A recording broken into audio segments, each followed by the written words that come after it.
selamat sejahtera. Kami dari kumpulan 6 ingin mempertahankan mengenai amalan kaunselor dalam melaksanakan sesi kaunseling berdasarkan etika kaunselor Perkama, Persatuan Kaunselor Malaysia. Okey, sebelum kami ingin nak present lah kan. Sebelum kami nak present, izinkan saya memperkenalkan ahli-ahli kumpulan saya sebentar.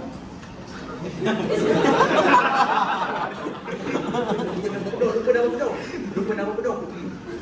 Okey, yang pertama adalah Muhammad Ikhwan Luqman bin Muhammad Hilmi. Teruskan Muhammad Syazwan bin Muhammad Nur. Muhammad Luqman Al-Hakim bin Muhammad Al-Amin. Dan yang terakhir, Nur Fazliana binti Irwan. Okey, sebelum saya nak meneruskan sisi pemutaran kami, izinkan saya memperkenalkan guru kaunselor yang kumpulan kami telah pilih.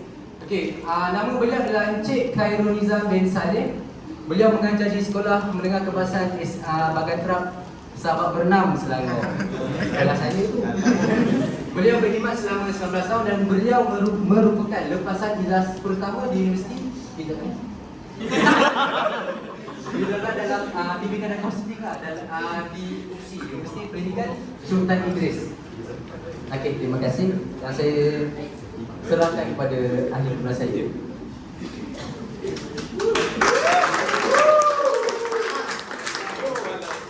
Assalamualaikum.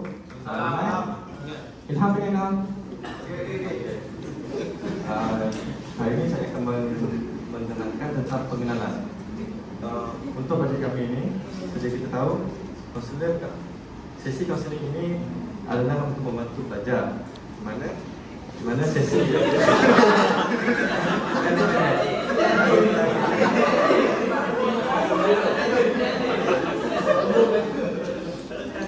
sesi kaunseling yang dijalankan perlu dilakukan oleh pihak yang diiktiraf oleh Perkama, di mana sesi tersebut perlu mengikut panduan ataupun etika-etika Perkama yang telah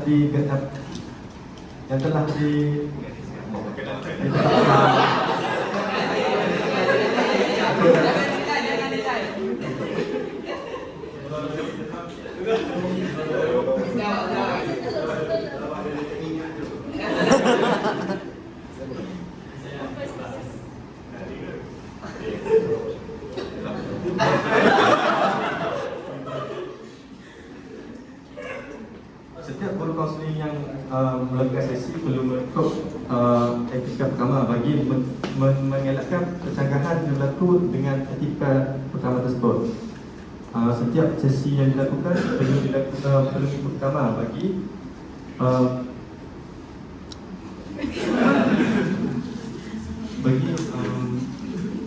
memastikan sesi tersebut berjalan dengan baik.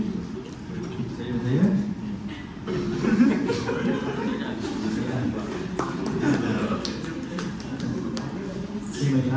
seterusnya kita akan lanjutkan kepada metodologi.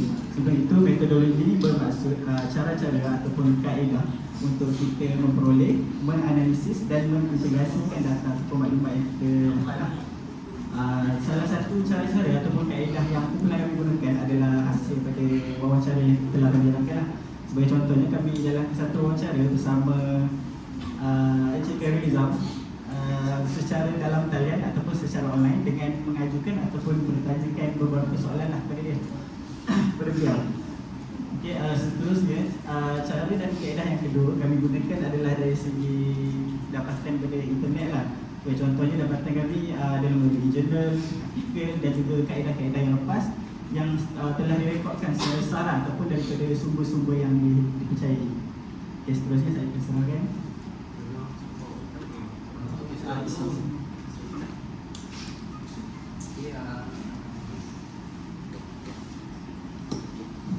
Assalamualaikum warahmatullahi wabarakatuh. Nama saya Muhammad Syamil Marfius.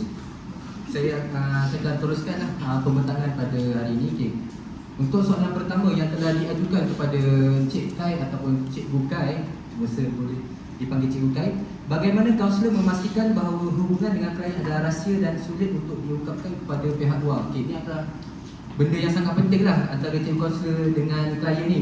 Rahsia antara mereka berdua.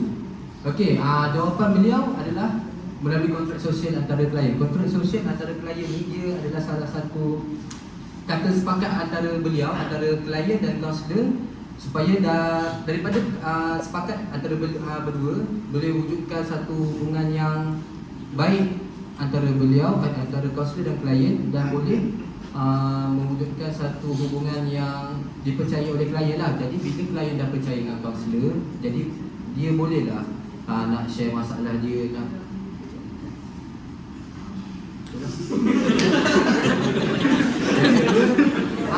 macam saya cakap tadi, bila kita dah wujudkan hubungan yang baik, maka wujudlah tu prinsip kepercayaan dan kehormatan wajib diterapkan. Prinsip kepercayaan dan kehormatan wajib diterapkan. Jadi kat sini prinsip kepercayaan ni oleh klien tu lah, dia kena percaya dekat cikgu tu, kaunselor tu, dan kehormatan ni pula antara mereka berdua lah. Maksudnya kaunselor pun kena hormat dengan klien, jangan dah duk condemn dia kan, masalah macam gini kau nak jumpa aku. Dia begitu. Dan yang terakhir adalah terdapat berbagai keadaan klien untuk berjumpa dengan kaunselor. Okay, menurut beliau ada 3 keadaan. Masa kat situ, yang pertama, klien tu sendiri yang nak jumpa. Yang kedua, klien tu disuruh oleh cikgu lain untuk jumpa, ataupun dia terpaksa jumpa lah.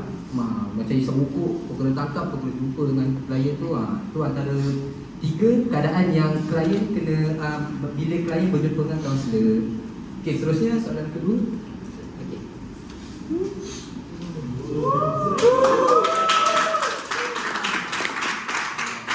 Untuk soalan kedua pula, dia berbunyi seperti bagaimana kaunselor memastikan bahawa klien memberikan persetujuan yang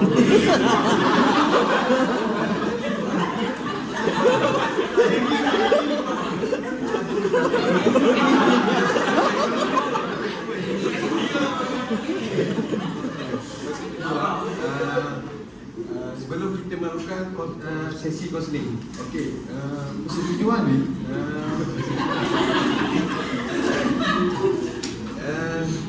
dalam konsep bimbingan dan kaunseling,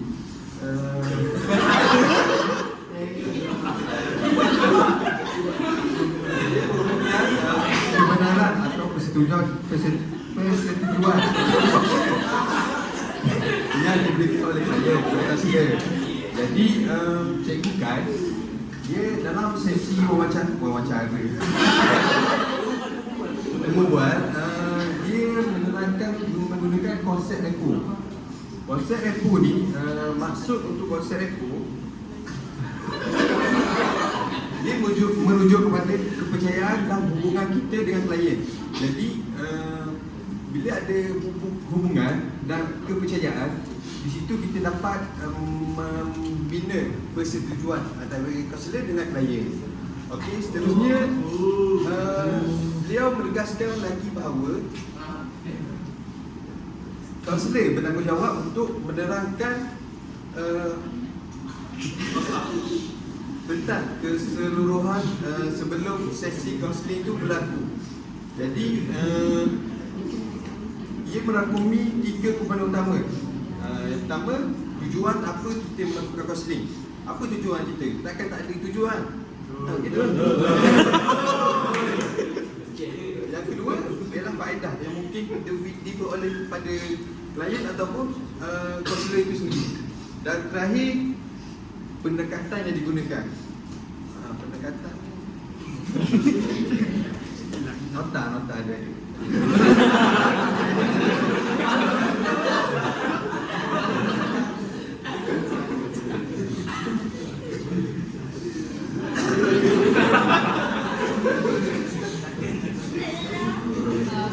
Untuk soalan ketiga, iaitu soalan ketiga, bagaimanakah seorang kaunselor ini dia bertindak untuk menguruskan masalah ataupun konflik yang dihadapi oleh klien dia lah.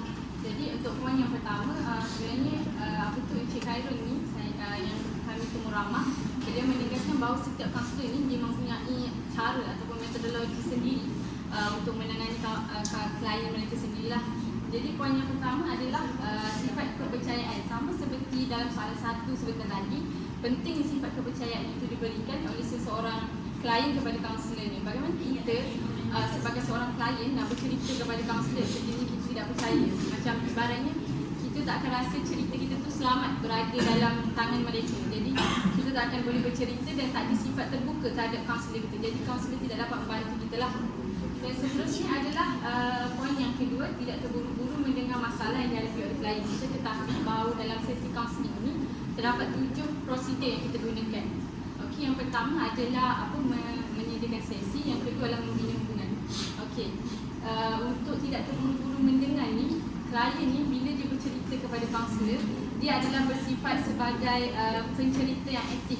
Manakala kaunselor adalah pendengar yang aktif. Jadi di situ sekiranya kaunselor tidak mendengar cerita klien dengan sebaiknya dan klien sendiri merasa macam kaunselor ni dengar ke tidak, kaunselor ni terima ke tidak cerita yang saya sampaikan macam tu. Jadi sebenarnya klien sendiri boleh merasakan adakah cerita ataupun masalah yang mereka katakan kepada kaunselor ini diterima ataupun tidak. Jadi mereka sendiri rasa macam was-was untuk menyampaikan apa sebenarnya yang ingin dikatakan. Okey, dan poin yang terakhir adalah memberikan solusi atau penyelesaian yang dianggap sesuai lah. Itu adalah kaedah yang terakhir lah. Kita ketahui dalam 7 sesi, sebelum menamatkan sesi kita akan melaksanakan tindakan. Tindakan itu adalah keputusan yang diberikan oleh kaunselor kepada klien. Tetapi keputusan itu sendiri diambil oleh klien lah. Klien yang menentukan adakah dia akan menjalankan alternatif itu ataupun tidak. Jadi kaunselor di sini tugasnya hanya membimbing dan klien yang menentukan dia menerima ataupun tidak penyelesaian itu. Jadi itu saja dari saya. Seterusnya saya serahkan kepada ahli formulasi. Seterusnya bagi ke soalan keempat, kami ada bertanyakan kepada Encik Perizam tentang langkah-langkah, apakah langkah-langkah yang beliau ambil jika beliau rasa tidak kompeten ataupun tidak sesuai dengan sesi kaunseling mereka lah. Oleh itu, Cikgu Perizam menyatakan bahawa apabila perkara ini berlaku, mereka akan mengambil rujukan ataupun bertanya pendapat dari rakan kerja lain lah. Sebagai contohnya, mereka akan tanya rakan di sekolah lain ataupun mereka akan tanya rakan-rakan yang lebih berpengalaman ataupun yang lebih arif lagi lah dalam bidang kaunseling ini. Seterusnya, Cikgu Perizam juga mengatakan bahawa seorang kaunselor dia perlu tidak mudah berputus asa dengan keputusan ataupun hasil sesi kaunseling mereka lah. Sebagai seorang kaunselor juga, mereka perlu ada rasa tanggungjawab dan mereka perlu sedaya upaya untuk selesaikan masalah-masalah dari klien lah. Sebagai contohnya, saya sebagai seorang kaunselor, Syarmi, klien saya, takkan saya nak buat tindakan kan, takkan saya nak buat rawat kat dia kan. So saya akan sedaya upaya lah selesaikan masalah-masalah Syarmi ni dan cari satu jalan penyelesaian yang baik lah untuk dia. Okey, seterusnya